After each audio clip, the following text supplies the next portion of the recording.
And in every firehouse in New York City, on every fireman's car, not just New York City, around the country, after 9/11 was the bumper sticker, never forget, right? And what we're doing here with the 9/11 Trail, the fundraiser for the 9/11 Trail, supports that mantra. And never forget means telling the whole truth, right? The truth of heroism, the truth of oath and sacrifice and courage. It also means telling the truth about who did it and why they did it to us, right? Because we don't talk about that as much as we should. So we have to tell the whole truth. On the morning of September 11th, my office was 7 World Trade Center, 23rd floor, which was the new Mayor's Office of Emergency Management under Mayor Giuliani. I went in that morning a little before 8 a.m. and I went to the 3rd floor, which was the cafeteria, and got my Cheerios and my orange juice and my tea, and I sat down to read the newspapers because we didn't have smartphones then. And I would go through the newspapers to just feel the heartbeat of the city, see if there's anything that would affect our office, that would affect the mayor's office. And the power went out. And this is a modern high-rise building, so that's a little bit unusual. Something happened, but I didn't hear or see anything. But when that happened, the people sitting at the glass that were facing the North Tower all at once jumped up and started running toward the exit. I had to actually grab one young lady by the shoulders and kind of shake her back to reality. And I looked in her eyes, I said, "What happened?" And she said, "A plane hit the tower." And that's the first I knew of it. Okay, you know, in the fire department we call it the big one, right? Okay, this is the big one. Well, it's happened before, right? Helicopters, planes have flown into buildings in New York City before. But game face, we did a full activation of our emergency operations center, 150 phone calls to our local, state, federal, and private sector partners who were going to come in and populate our emergency operations center. I went to my car, I put on a helmet, heavy leather boots, and my mayor's office jacket. And we're trained as firefighters. Before you go into a building under destruction, you try to see 3 sides of it. You try to get a good size up. And I wanted to take a minute to do that on that morning. So I ran up an exterior concrete staircase that took me to the plaza that was between the Trade Center complex.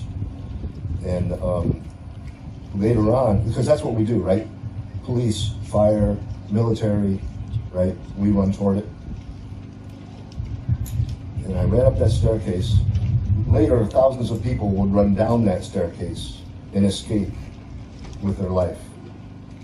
That concrete staircase becomes iconic and now sits in the September 11th Memorial Museum, and it's called the Survivor Staircase. I looked out over the plaza and it was littered with debris, plane parts, building parts. It was on fire, white smoke, black smoke, and if you remember the video of all the paper that got knocked out of the offices floating down, that's what it looked like. And I started to realize that maybe my assumption that it was a small plane was wrong. So I went in at that plaza level, I went into the North Tower. It was my job to go to the command station, not to be the commander, but to support the commander, who would be the fire chief. So I went in the door and I had to go down one level on an escalator. And there were hundreds of office workers getting onto that escalator. So it was looked like a funnel kind of. And something struck me that has always stuck with me after that. The people were not pushing each other out of the way. They weren't trampling each other. In fact, for every person who was obese, pregnant, injured, or disabled, there were 4 or 5 office workers helping that person. And it gave me a moment of hope that whatever happened today, we're going to be okay, because that's the true human spirit. Is there evil? Of course there's evil. But we overcome evil with our goodness. And I looked up at his face, and it was my friend Chris Blackwell from Rescue 3, where I had worked.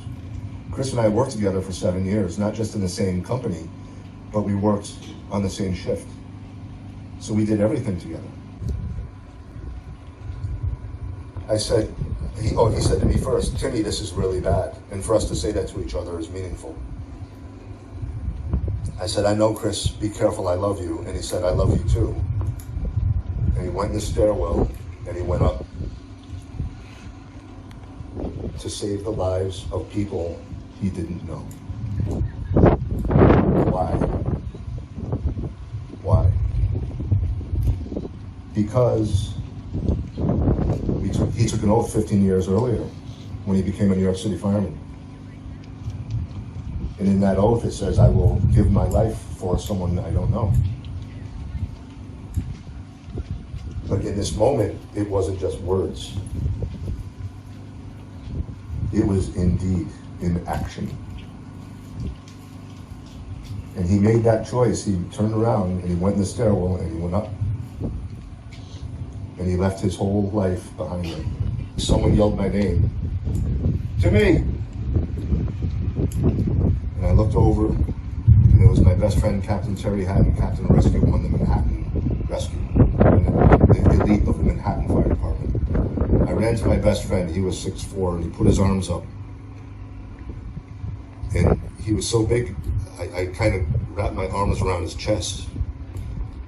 And he had to lean over and down on me. And he squeezed me to his chest, and he kissed me on the right cheek.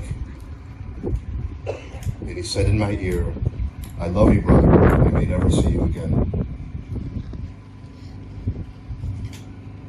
And I blew him off because we had done so much of this stuff together. You know, all that stuff you heard in my bio before, Terry was with me. We did all those things. And we always came back. We were very good at what we did. And I might have had a little bit of invincibility disease, I call it.